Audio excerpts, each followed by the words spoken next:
अनन्य भाव। परम तत्व एक ऐसे रूप में हमारे सामने आ सकता है जो खेलने वाला हो, प्रत्यक्ष नाचने वाला हो, हमारे साथ खाने पीने वाला हो, हंसने बोलने वाला हो और हमें गले लगाने वाला हो। यदि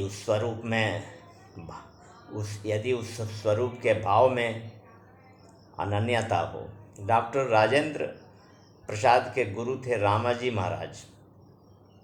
वे बिहार के थे। रामाजी महाराज बड़े महात्मा हुए। वे दुल्हा राम के उपासक थे। जहाँ कोई बारात देखते और उसमें दूल्हे को देख लेते तो छाता लेकर दौड़ते और दूल्हे के ऊपर छाता लगाकर उसके पीछे पीछे चलते।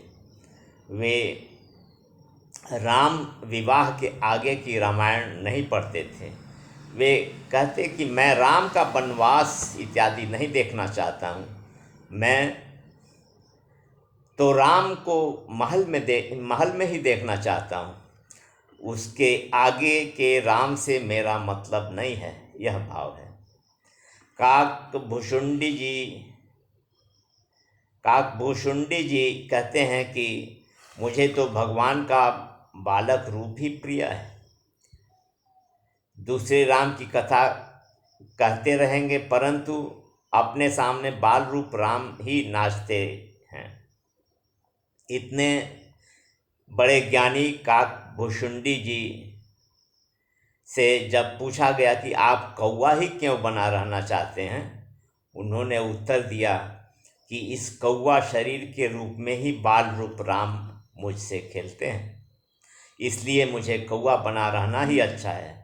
मुझे नहीं चाहिए देवता का वेश। यह भावना है।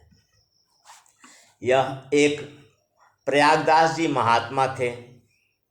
वे बड़े भक्त थे और अपने को जानकी जी का भाई मानते थे। वे कहते हैं, आम के नीचे खाट बिछी है, खाट के नीचे करवा, प्रयागदास अलमस्ता सोए, राम लला के सरवा। आम के नीचे खाट बिछी है और उस पर राम लला के साले प्रयागदास अलमस्त होकर सो रहे हैं।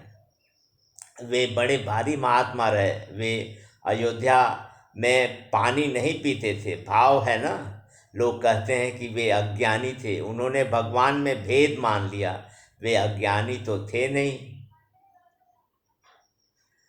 उनको तो स्वयं जानकी जी और भगवान राम ने प्रकट होकर दर्शन दिए हैं। इस प्रकार विभिन्न विभिन्न भावों के द्वारा भगवान पूजा ग्रहण करते हैं। जो जिस प्रकार से चाहता है, यह भगवान का विचित्र रूप है।